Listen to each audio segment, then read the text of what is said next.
in our own galaxy alone, which has 100 billion star systems, the same number of stars that we have as we have neurons in our brain, interestingly, that we're dealing with civilizations just in our own galaxy, which is one of billions, that are able to go through interstellar space.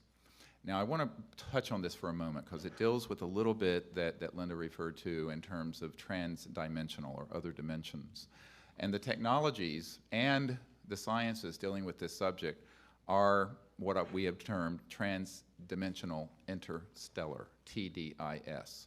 And this refers to very advanced sciences and technologies where there is a nexus between electromagnetism in the magnetic field, gravitational forces in three-dimensional space and time, and what Dr. John at Princeton in the engineering lab began to prove is the science of consciousness, which was actually an issue that I did talk a fair amount with Lawrence Rockefeller about. Now, a lot of people say, well, this gets into the deep end of the pool very quickly, and in fact it does. But I think that it's important to understand that if you're dealing with civilizations that have gotten here, and that's what we're dealing with, you're not dealing with something that can go just straight through space at the speed of light even, because the speed of light is too slow. And I remember when I was having dinner with CIA Director Woolsey and his wife, and actually the really most insightful question came from Dr. Woolsey, who at the time was Chief Operating Officer of the National Academy of Sciences. And she said, what I want to know is, how are these civilizations communicating across the vastness of space? Because your cell phone and radio waves are going at the speed of light. And I said, yes, that's just too slow. Speed of light is way too slow. And I had a gut check. I said, do I tell her the truth and lose all credibility as a scientist and a doctor? Or do I tell her something that sounds scientific, but that's really not true? And ever since then, I have vowed that if someone is intelligent enough to ask the question, I will provide the answer as truthfully as I can. So I turned to her and I said, well, Dr. Woolsey, it's like this. It turns out thinking is the best way to travel. And the speed of thought is not quantifiable.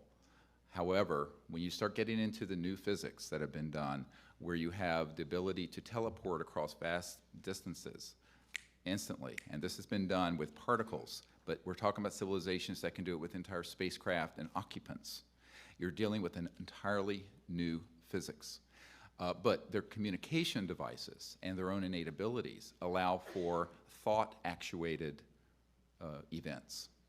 And I know Dr. Wood may mention this, and that he discovered when he was doing some work for old man McDonald of McDonnell Douglas, that he looked into some cases where in some meetings with these ETs involved a little box, and there was a direct thought communication, but it was also being facilitated through electronics. And this is something that we call technology-assisted consciousness and thought. And this is a very specific area of study that I've really devoted about 22 years to, which may be beyond the scope of this hearing. But I think that in terms of just bringing this issue around, there are so many aspects of it that are very exciting from the point of view of science, technology, and understanding the universe and ourselves. And also, who are we? And where did we come from? And how is it that we exist in this cosmos that is and I agree with Edgar Mitchell on this, that is a conscious quantum hologram that is awake and that we are all part of, and that mind itself is the ultimate final frontier, not space, but consciousness in mind.